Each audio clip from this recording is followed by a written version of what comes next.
Like many Singaporeans out there, especially those of you who watch this kind of personal finance content, I was once obsessed with making as much money as possible. Whether it was respect, confidence, or even love, I used to think that if I just earned enough and just had enough, everything would somehow fall into place. You see this on Reddit forums in Singapore. People say, just be rich. And that was the kind of mentality that I had during that time. But all of this came to a head when I realized that being obsessed with money just wasn't it. And that was when I learned this important thing. But before I talk about what I learned, I think it is important to start the story with how I even became obsessed with money in the first place. Now, like many of you out there, I did not grow up rich. My parents were hit pretty hard by the global financial crisis back in 2008. Whether it was retrenchments or arguments over money, this was just par the course. All of this made me learn that money was important, especially at a young age. But the thing that really got me started with this whole capitalistic obsession was back in junior college days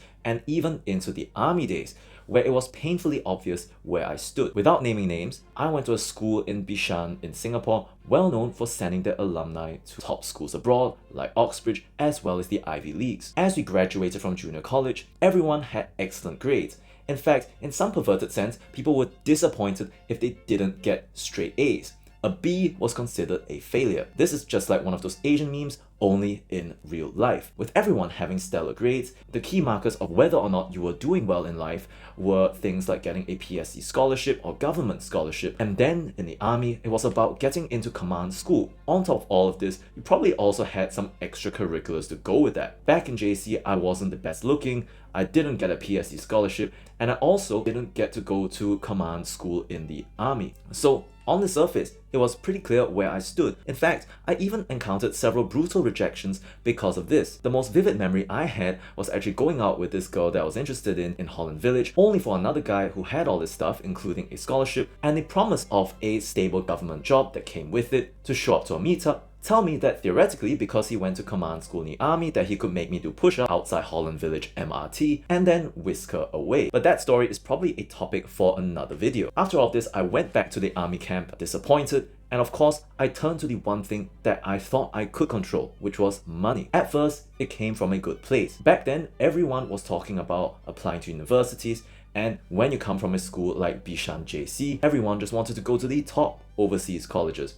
I also wanted to experience the overseas life for myself, and if you have been through the whole army experience, especially if you're not in command school, then you will understand why you will have this kind of urge to try to get out of the system at least for a while. So off I went on Carousel. I tried dropshipping phone cases, got a lot of customer complaints, and then later got into tutoring before finally settling on virtual tutoring, which kind of worked at the time because it was really difficult to schedule multiple tutoring sessions back to back, while all the free time you had while serving the military were compressed into that 1.5 day weekend. This motivation all came from a good place, and ultimately, and fortunately, I was able to pay off the full $200,000 odd of student fees as well as rental payments by the time I graduated. And soon after this, I just decided to continue the whole ruse because after all, it felt good with money coming in. I didn't have to worry too much about my day-to-day spending. But at the same time, the addiction to number go up also began to take root. It started with, if I'm making 3K a month, but what if I could make 5K?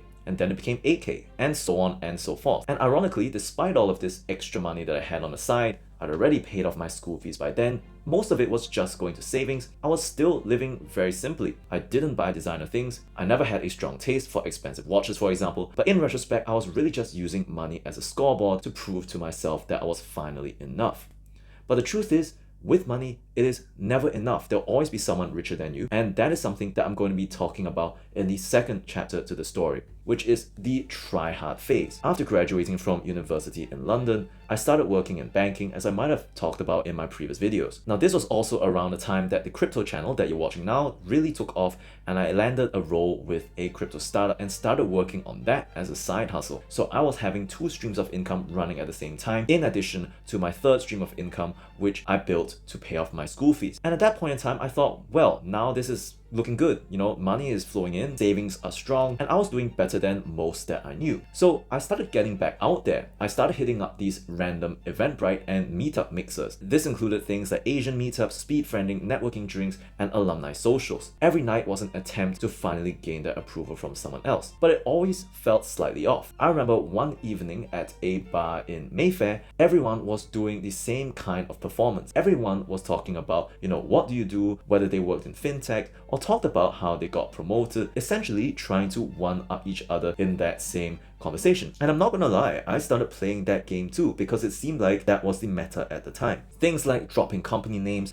mentioning about side incomes, and trying to be the most interesting person in the room. But halfway through, I realized that nobody who was playing this game was really connecting with each other. They were all just putting up an avatar, trying to impress the other. When I eventually found my own friend group in London, these were also the comments that I heard from other people in the group, that they distanced themselves from certain individuals at this meetup who were playing this game extremely hardball. You know, they were always trying to one-up you no matter what you said. And that was when I realized that trying to flex what you were doing or how much you were making really wasn't likable behavior. After all, no matter how much money you had, there'll always be someone who is making more than you, or someone who was just born into a rich family. And then this all brought it to the wake-up moment where I questioned why I was being so obsessed with making as much money as possible. On the way to this point, I hit many money milestones that I thought would change my life, but didn't. There was no celebration, there was no peace, because I was just always wondering how to make more, where the next sale was going to come from in my side hustles, and that's when it really hit me.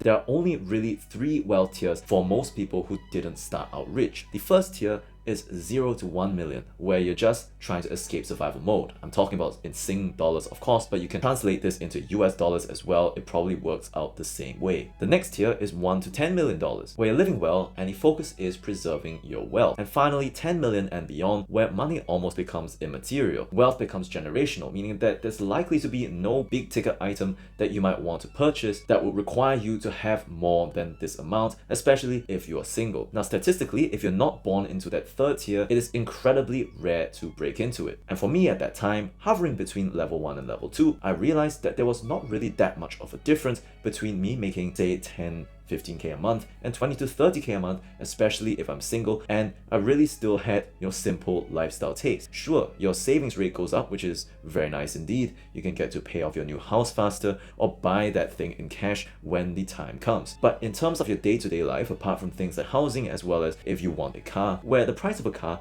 has gone above the $200,000 mark, then life really barely changes. I was still eating similar meals, maybe slightly nicer. I was still walking the same streets and still trying to use this as a way to chase some approval that I thought I'll be getting at this point. When I stopped working with the crypto startup as much, I started asking, why am I worrying so much and what exactly am I chasing? Because this wasn't really financial freedom, it was rather being a slave to the number go up psychology that had taken root as I was on this journey. And all of this stemmed from a deep-rooted fear that was implanted back in that junior college army experience, that I wasn't enough. That kind of freedom really can't just be bought, and it has to be built from the inside somehow. And that brings me on to the final point of the day, which is the key learning of seeing money as a tool rather than a cure. I started to reframe the role of money in my life. It shifted from being, I need to hit this number to be enough. I needed to hit a certain number, maybe 100k by 30 to be enough, to this money gives me the freedom to choose whether or not to execute on a given plan. And ultimately, from feedback, I became more personable